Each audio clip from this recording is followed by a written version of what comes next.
about the challenges? Like pursuing a PhD itself is a rigorous journey. So, what all potential challenges can be faced by a PhD scholar in India? So I think the challenges in general that every scholar faces. Let's not just true to India. It's a stressful degree. Okay. It's demanding, and it's demanding both intellectually. It's demanding both. It also emotionally. It is very draining. It takes a lot of effort for you to strike that work-life balance, and I don't know how many of us really manage to strike that balance also. If I talk about India, the degree over here that as we were speaking, it's a long degree here. So it's ideally 6 to 7 years. It takes till then, and if you're completing it within 5, which is the stipulated time, then you are either a genius or you are very lucky. So Okay. the norm is 6 to 7 years, and people expect the supervisors would also expect you to stay until then.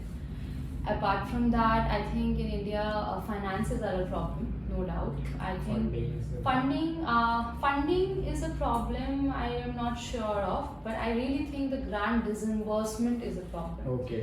So there is a lot of grants and schemes that the government provides, but how timely the recipients actually receive it, that is a major issue, because it actually has a lot of official things to cross. And maybe if I am starting, I have got my grant, I want to make some purchases to start my work, but you see that the grant is coming by the next year.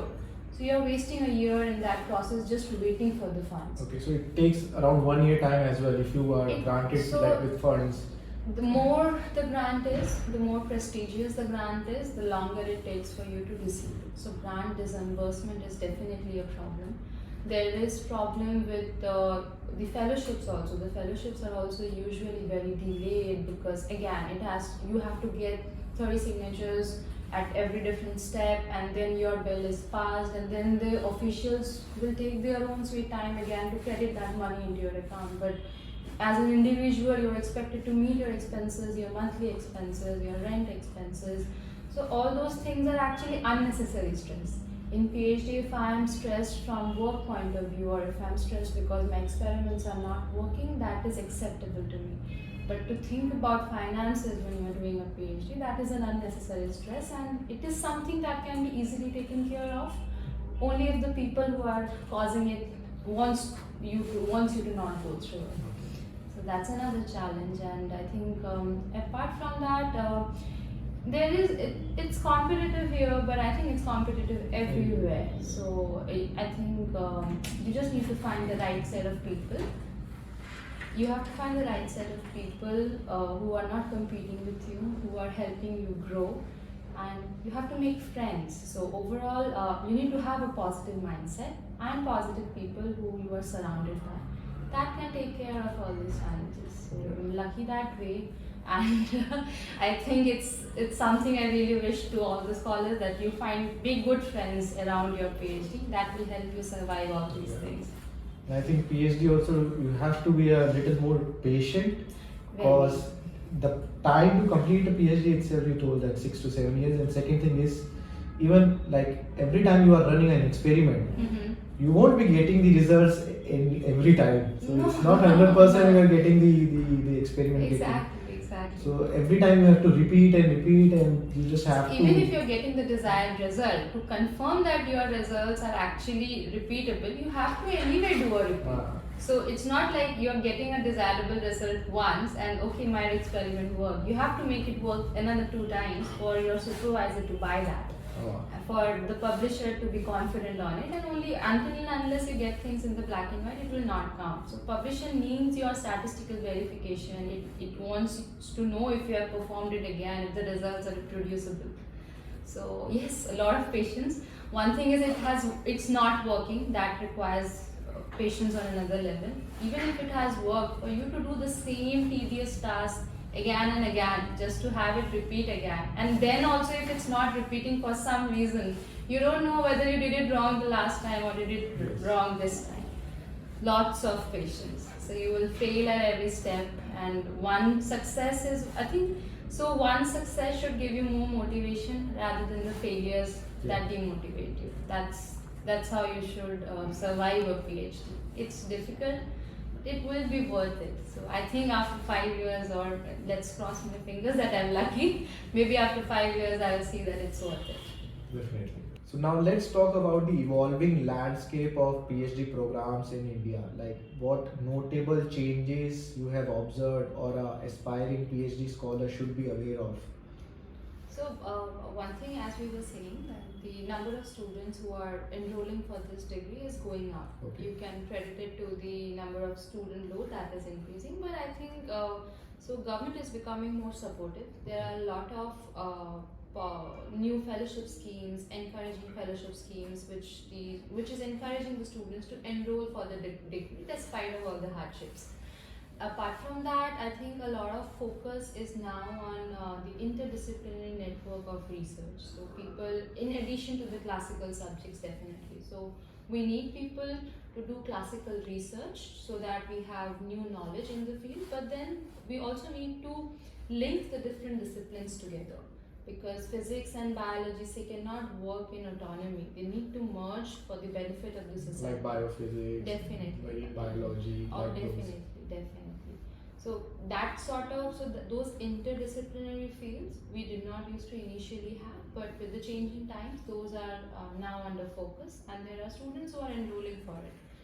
And so we can expect a lot more results back into the society in the coming years, hopefully. But apart from that, I think there is also a lot of people. So these kind of courses are also coming up at the master's level, at graduation level itself. You do not really have to. The focus is no longer on mugging up the classical knowledge and adding to it. It's also on to applying it. Yeah. And we also have schemes such as Make in India schemes and startups that are being encouraged. So students are also thinking in terms of commercializing their ideas. So that is also going to generate revenues for the country itself. So that sort of thing help the students to, they are encouraged to do good research so that they also get to contribute to the society, and they are also contributing to the economic structure of the country. Exactly. And all of this is because the emphasis is on these things. So Yes. that sort of change in approach is there in the country, which is a big plus. That's evolved nature. Even I think now I have been also observing that every year when the budget is released out, it's up. there is a major chunk of money or funding going for the research and innovation part as well.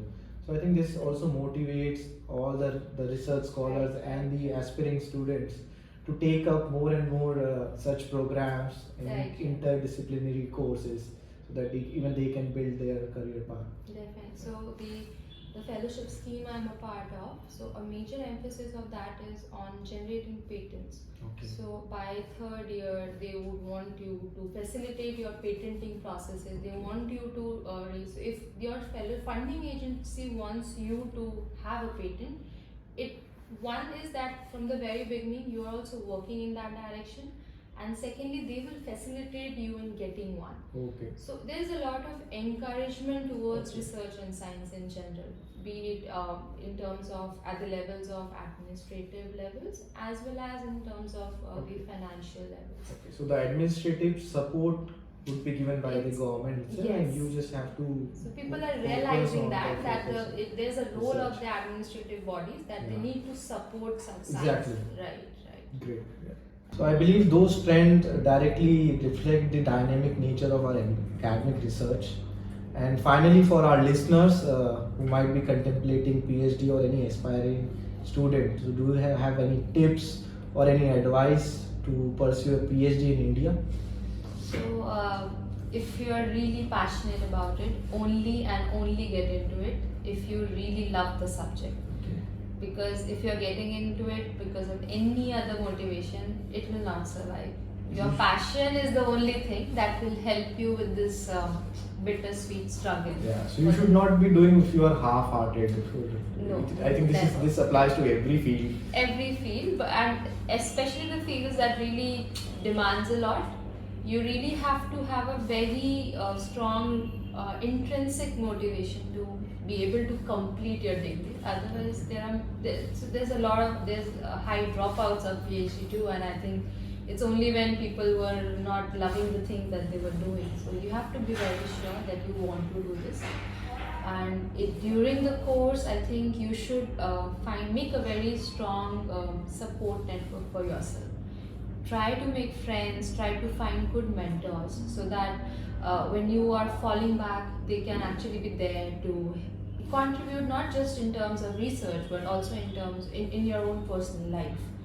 And apart from that, before you join, I think there's a lot of risk analysis that you can do, but then expect your journey to be like no one else's. So PhD is everyone's course of this journey is very different. You can have a very smooth start and a rough ending. You can have a rough start and a very smooth ending.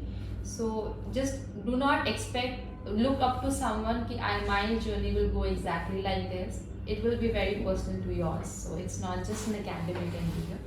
It's a very personal transformation that you go through. So be prepared to go through this. Yeah. Accept it with an open mind. That's it. Thank you so much, Devalina. I Thank you think so much. it was a very enlightening conversation, and thank you again for with us to be a part of this podcast. It was a pleasure. Thank Hope you. this helps. Yeah, no, for sure. Listeners, thank you for joining us on Lab Talks with Aptos. We hope this episode provided you valuable insights into the world of PhD programs in India. If you have any questions or any topics you would like us to explore in the upcoming episodes, please feel free to reach out. Until next time, stay curious and keep learning. Thank you.